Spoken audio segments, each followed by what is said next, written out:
अस्सलामुअलैकुम।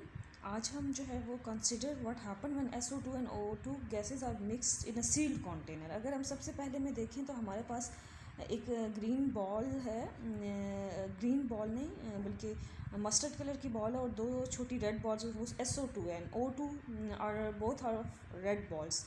ये equilibrium state पे नहीं है, लेकिन जब कंटेनर के साथ O2 ने कोलाइड किया और वो SO2 के साथ आके कोलाइड हुई है तो एक इक्विलिब्रियम मेंटेन हुआ है, जिसमें हमारे पास जो है वो SO3 की कंडीशन आई है मोस्ट ऑफ द टाइम, और एक O2 जो है वो हमारे पास एट इक्विलिब्रियम बच गया है। उसमें क्या हुआ है कि आपका प्रोडक्ट भी बना है और उसमें से एक रिएक्टेंट भी जो है वो दोबारा से, इसमें दोबारा रिएक्टेंट जो है, जब तीसरी कंडीशन में क्या है कि आपका रिएक्टेंट मुकम्मल तौर पर आपकी प्रोडक्ट में कन्वर्ट हो चुका है, क्योंकि एक जो है वो SO2 में था तो वो इसके साथ आके अटैच हुआ, मुकम्मल तौर पर रिएक्ट हो चुके हैं।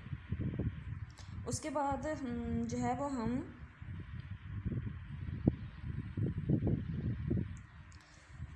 Molecules of SO2 and O2 वो रिएक्ट टू गिव SO3, उसी की डिस्क्रिप्शन है। और molecules of SO3 decompose to give SO2 and O2, what types of molecule are present at equilibrium. तो ऑब्वियसली आपके SO3 and O2 are both are present at equilibrium condition in the first reaction.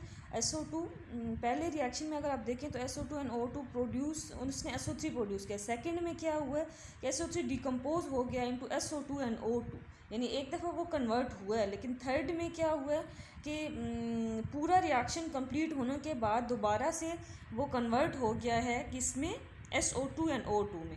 Which reaction is called forward reaction और which reaction is called reverse reaction. कौन सा reaction आपका forward होगा और कौन सा रिएक्शन आपका बैकवर्ड होगा। SO2 एंड O2 का conversion toward SO3 and SO3 again conversion in SO2 and O2। तो फॉरवर्ड रिएक्शन जो है, जो SO2 plus O2 give us SO3, this is forward reaction, and when SO3 decomposes in SO2 and O2, this is reverse reaction. Initially there is no SO3, आपके पास नहीं था, so the rate of reverse reaction इसलिए zero था क्योंकि शुरू में नहीं था। तो rate of forward reaction highest था due to high concentration of reactant. As reaction proceed, reactant की कंसनट्रेशन कम हुई है और फॉरवर्ड रिएक्शन जो है वो डिक्रीज़ हुआ है। जैसे जैसे कंसनट्रेशन SO3 की इंक्रीज़ हुई है तो आपकी स्मॉल अमाउंट SO3 की डिकम्पोज हो रही है SO2 and O2। This mean कि reverse reaction has begin.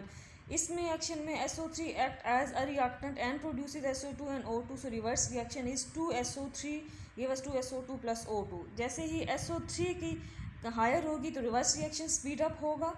Eventually two rates become equal at this stage, दोनों के रेट्स इक्वल हो जाएंगे, जिसमें SO3 decompose to SO2 and O2 as fast as SO2 and O2 produces SO3 at this stage reaction is said to be have equilibrium state.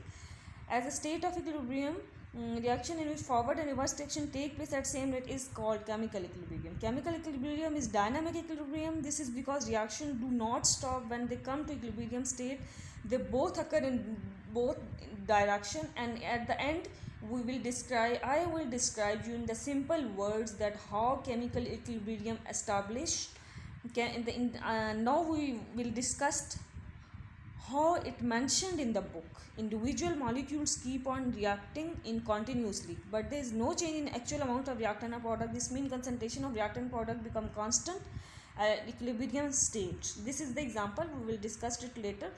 First of all, I will tell you that when any reaction, जब भी कोई भी reaction start होता है तो आप उसको देखो कि आपके पास दो रिएक्टेंट है। ऑब्वियसली दो रिएक्टेंट होंगे तो वो आपस में रिएक्ट करेंगे और उससे प्रोडक्ट बनेगा। तो इन शुरू में अगर आप देखो तो आपके पास दो रिएक्टेंट है, बड़ा आराम से एक रिएक्शन शुरू हो रहा है, अभी उसकी स्पीड जो है वो 0 पे है, फिर स्लोली वो शुरू हो रहा है, फिर उसकी स्पीड हाई हुई है। जब हाई हुई है तो वो एक इक्विलिब्रियम सा एस्टैब्लिश हो गया है, एक लाइन सी एस्टैब्लिश हुई है और वो रिएक्टेंट की तरफ जा रही है, इंक्रीज़ हुआ है और रिएक्टेंट की तरफ चली गई। वो एक स्टेट थी, एक लाइन। जब आपके पास रिएक्टेंट बन गए, प्रोडक्ट्स बन गए, अब प्रोडक्ट्स जो हैं वो जब बने हैं तो उस वक्त उनके पास भी इतनी एनर्जी है, वो आपस में कोलाइड करेंगे, या वो कंटेनर में हैं तो कंटेनर के वॉल्स के साथ टकराएंगे।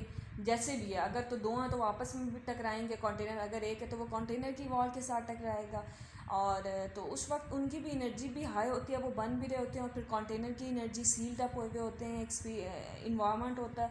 तो वो उस वक्त उनकी भी रेट जो है वो हाई होता है और वो दोबारा से रिएक्टेंट की तरफ जा रहे होते हैं। एक ख़ास लाइन जहाँ पे आपकी सल्फ़र और ऑक्साइड्स मिले हैं और SO3 बने हैं और इसी तरह आपका SO3 डिकम्पोज हुआ है तो वो SO2 और O2 बने हैं, तो वो जो है वो केमिकल इक्विलिब्रियम की एक स्टेट है।